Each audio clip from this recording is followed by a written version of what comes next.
ተመልካቾቻችን አሁን የደረሰን ሰበር ዜና አለ። ትላንት የጀመረው ጥቃት ቀጥሎ በዛሬው ዕለት በወሎ የአማራ ፋኖ ብሔራዊ ኃይል የምስራቅ አማራ ቀጠና ሚኒሊክ እዝ በርካታ ድሎችን መቀዳጀቱ ተገለጸ። ከ500 በላይ የአብይ አህመድ ወታደሮችን መማረኩን ነው አሁን በደረሰን መረጃ ላይ ተመለከተው። በርካታ ተሽከርካሪዎች በቁጥጥር ስር ውለዋል። የግዳን ወረዳ የመንግስት ባለስልጣናት ሊያመልጡ ሲል መደምሰሳቸው ነው በመረጃው ላይ ተመለከተው።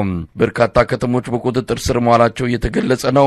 ስትራቴጂክ የሆነችውን ሙጃ ከተማንም ሙሉ በሙሉ በፋኖ ኃይሎች እጅ መግባቷን ነው ለማወቅ የተቻለው። የዛሬዎቹን ድሎች በተመለከተ የዘውትር ተሳታፊያችን አጠር ያለ ሪፖርት አዘጋጅቷል። ወደሱ አልፋለሁ። በሰሜን ወሎ በቆላማ አካባቢዎች በትናንትናው ዕለት ከፍተኛ የሆነ ድል ተጎናጽፎ ነበረ። ሁለት ክፍለ ጦር አብዛኛው ሰራዊቱ ተደምስሶ ተማርኮ እንዲሁም ቆስሎ ተበትኖ በጣም በርካታ የጦር መሳሪያዎች ምርኮ እንደተገኙ በትናንትናው ዕለት የተዘገበ ጉዳይ ሆኗል። በዛሬው ዕለት ደግሞ ውጊያው በጣም በሰፊው በአጠቃላይ በሰሜን ወሎን ሙሉ በሙሉ ከአገዛዙ ጦር ለማጽዳት ከፍተኛ እንቅስቃሴ እየተደረገ ነው። በዚህ ቦታ ላይ በተለይ ሙጃ በተባለ ከተማ ላይ የአገዛዙ ዋና ማዘዣ ጣቢያ አድርጎ ለ2 ዓመት የተቀመጠበት ቦታ ነው። እቺ ስትራቴጂካዊ ከፍተኛ ጠቀሜታ ያላት የሙጃ ከተማ የግዳን ወረዳ ዋና ከተማ ነች። በዚህች ወታደራዊ ቦታ ላይ ጀነራሎቹ ማዘዣ ጣቢያ አጠቃላይ በሰሜን ወሎ የሚደረገውን እንቅስቃሴ እስከ ደቡብ ጎንደር ጫፍ ድረስ እስከ ቆቦ አላማጣ ራያ ድረስ እየተወረወሩ ያጠቁበትና ማዘዣ ጣቢያ አድርገው ሲገለገሉበት የነበረ ቦታ ነው። ይሄ ቦታ ከዚህ በፊት እንደሚታወቀው በፌዴራል መንግስቱና በህወሓት በተደረገው ጦርነት የህወሓት ኃይሎች በሙጃ ከተማን ከተቆጣጠሩ በኋላ ነው አስፍተው ወደ ደቡብ ወሎም ወደ ደቡብ ጎንደርም ወደ ሰሜን ጎንደርም አጠቃላይ አስፍተው ማጥቃት የጀመሩት እና አጠቃላይ በዛ አካባቢ ያለውን ሰራዊት ደምስሰው ወደ ሰሜን ሸዋ የተሻገሩት ሙጃ ከተማ ላይ ከፍተኛ ተጋድሎ አድርገው እቺን ወታደራዊ ስትራቴጂክ ቦታ ከተቆጣጠሩ በኋላ እንደሆነ ይታወቃል። ዛሬ ደግሞ የአማራ ፋኖ ብሔራዊ ኃይል ምስራቅ አማራ ሚኒሊክ እዝ ባደረገው ተጋድሎ ውጊያ እንቅስቃሴ ገና ያልተቋጨና በጣም አስፍቶ በሰፊው እንቅስቃሴ እየተደረገ ቢሆንም በተደረገው ውጊያ 500 የመከላከያ ሰራዊት አባላት መማረክ ችለዋል። የሙጃ ከተማን በተለይ ዋና ማዝዣ ጣቢያውን ከተቆጣጠሩ በኋላ በዛ የነበረው 3 ኦራል ወታደራዊ ኦራሎችን ጨምሮ 12 ተሽከርካሪዎችን በእጃቸው አስገብተዋል። ከአንድ ግንባር ብቻ በተለያየ አቅጣጫ ነው ውጊያ የከፈቱት። በአንደኛው የውጊያ አቅጣጫ ብቻ 6 ድሽቃ መማረክ መቻላቸውንና የግዳን ወረዳ አመራር ከውጊያ ቀጠና ሸሽተው በራሳቸው እንቅስቃሴ ሲያረጉ በቆረጣ ተይዘው ሙሉ በሙሉ መደምሰሳቸውን ነው መረጃው የደረሰን። እንግዲህ ብዙ ቦታ ላይ ነው ውጊያው እየተደረገ ያለው። ይህ ውጊያ ወደ ድቡኮ፣ ዳቦ፣ እስታይሽ፣ አሁን ተገኝ፣ መቄትና ገረገራ ይስፋፋል የሚል መረጃዎች እየመጡ ነው። ላሊበላ አካባቢ በኤርፖርቱ ዙሪያ ከፍተኛ ማጥቃት እያደረገ እንደሆነ ነው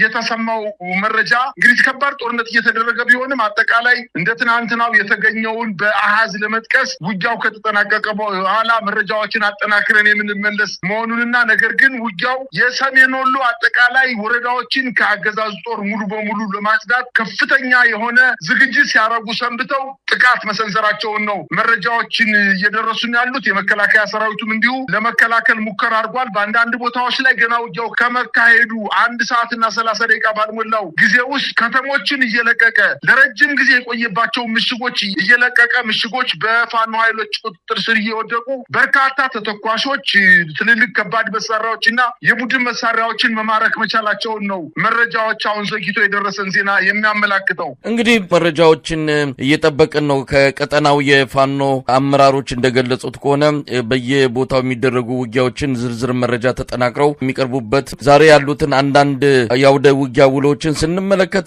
ከትላንትናው የበለጠ ወታደራዊ ድል እንደተገኘ ነው መረዳት የሚቻለው። 500 በላይ የአብይ አህመድ ወታደሮች በቁጥጥር ስር የዋሉበት በርካታ ተሽከርካሪዎች፣ እንደዚሁም ሙጃ የተሰኘችው ቁልፍ ስትራቴጂክ ቦታ እንደሆነች ቀደም ሲል አንተ እንደገለጽከው በተለያዩ ጊዜ በሚደረጉ ውጊያዎች እችን ከተማ የተቆጣጠረ ኃይል ድሎችን የማግኘት እድሉ ሰፊ እንደሚሆን ከዚች ከተማ በመነሳት በአራቱም አቅጣጫ ያሉትን ቀጠናዎች በቀላሉ ለመያዝና ለመቆጣጠር ለመቆጣጠር የሚያስችል እንደሆነ ነው የሚነገረውና ሙጃን መቆጣጠር በራሱ እንደ ትልቅ ድል ሊታይ የሚችል ነው። ለማንኛውም በርካታ አካባቢዎችን ውጊያ እየተደረገ ያለው በአገዛዙ በኩል ከዚህ በኋላ ምን ሊያደርግ ይችላል? ሰሜን ወሎ ላይ ያለው አጠቃላይ ሁኔታ መልኩን እየቀየረ በአጠቃላይ ነገሮች እየተለዋወጡ እየመጡ ነው የምንሰማቸው መረጃዎች የሚያመለክቱት። መሳይ ትናንትና በሰሜን ወሎ በተደረገው ውጊያ ከ300 በላይ ሁነን ወደ ውጊያ ገብተን 2 ሰዎች ብቻ ነው በህይወት የተገኘ ነው። ሌላው ወይ ሙቷል ወይ ቆስሏል ወይ ገደል ገብቶ ሙቷል የሚል መረጃ በቪዲዮ ተለቋልኝ። አጠቃላይ ስርዓቱ ግማሽ ቀን ባልሞላ ጊዜ ውስጥ ይህን ያክል ቁጥር በየትኛው የውጊያ ቀጠና ተማርኮ ያውቃል? ምናልባት ከዚህ በፊት በደጋዳሞት ላይ ደጋዳሞት ፈረሴትን ለመቆጣጠር እንቅስቃሴ ያደረገው የመከላከያ 2 ክፍለ ጦሮች 31ኛና 57ኛ ክፍለ ጦር ወደ ደጋዳሞት ፈረሴት እንቅስቃሴ ሲያደርጉ ከተማዋ ከመድረሳቸው በፊት የፋኖ ኃይሎች አጥቅተው ሙሉ በሙሉ መደምሰሳቸውና አብዛኛው ቁጥር መማረኩ ይታወቃል። ከዛ ቀጥሎ ለመጀመሪያ ጊዜ ግማሽ ቀን ባልሞላ ጊዜ ውስጥ 500ና ከዛ በላይ የመከላከያ ሰራዊት መማረክ ማለት እንግዲህ ከዚህ ውስጥ ወታደራዊ አዛዦች አሉ፣ ኮሎኔሎች ይኖራሉ፣ ሻለቆች ይኖራሉ፣ የጋንታ መሪዎች ይኖራሉ፣ በአጠቃላይ የሬዲዮ መኮንኖች ይኖራሉ።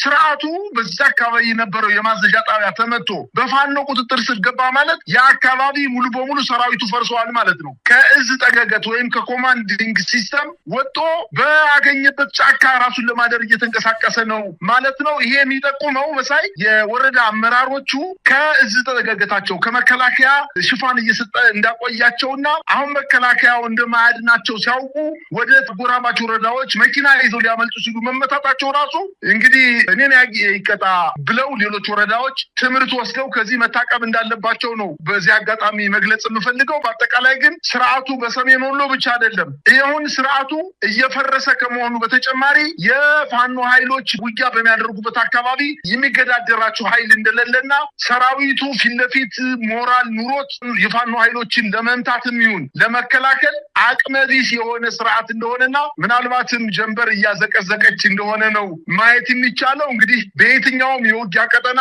ከ500 በላይ የመከላከያ ሰራዊት እጅ የሰጠ ኃይል ከእንግዲህ በኋላ በየትኛው ሞራሉ ነው ቁሞ እኔ መንግስት ነኝ ይህን አካባቢ ከፋኖ ኃይሎች አጸዳለሁ እበታለሁ እያለ ሚዘፍን ጀነራል ከእንግዲህ በኋላ ይኖራል የሚል እምነት አይኖረኝም። መሳይ እንግዲህ እንዲህ አይነት ወታደራዊ ድል በጣም ወሳኝ እንደሆነ ይታወቃል። ሁልጊዜ እንደሚባለው ቀድሞ መንግስት ከትግራይ ወጣበት የሽሬ እንደስላሴው ህዋት ያደረሰው ጥቃትና ኪሳራ እንደዚሁም በሻቢያ ኃይሎች በአፋበት የተፈጸመው እንደዚህ ወታደራዊ ጥቃት የቀድሞ ሰራዊቱን አካባቢዎቹን ለቆ እንዲወጣና አጠቃላይም የጦርነቱ ቅርጽ እንዲቀየር ያደረገ እንደነበረ ይታወሳል። ያን አይነት ወታደራዊ ድል ፋኖች ማስመዝገብ ቢችሉ አገዛዙ ሙሉ በሙሉ ከክልሉ የመውጣት ግዴታ ይመጣበት ነበር የሚሉ መረጃዎችም አስተያየቶችም ሲሰጡ ነበረ።